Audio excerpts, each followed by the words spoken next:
妈妈包的都是家里包的都是那么大个啊。怀念的妈妈味道，沉甸甸的水饺今天不在厨房里。食物的造型也是千变万化，而且它还有故事，而且我的作品就是比较平易近人一点啊。架在杆上的香肠也是童年记忆。凤林的臭豆腐不配泡菜，而是韭菜。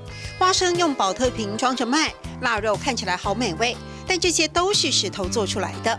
花莲凤林是一个客家庄，然后有很多代表客家的美食。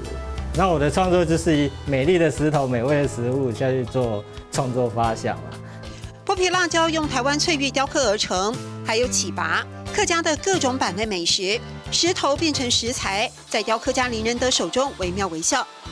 从小家里卖工艺品，石头整颗卖，林仁德却想创作，让石头说故事。一般我们像那个包子捏的方法不一样，然后客家人捏就是他会把它捏成这样子直线条的。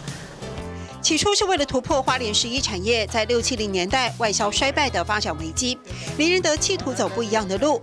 美食系列打响名号，却开始有越来越多人仿效，有激发他新的想法。就是以朴实去表现客家朴实的人文精神。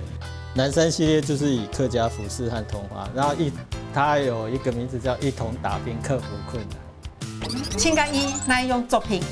一毛线。我说最喜欢哪个作品？老师说很难选择。让客家元素结合在地艺术，石头的艺术，也朴实简单的保留石头原始的风情。林仁德从生活中取材，相信师法自然更能打动人心。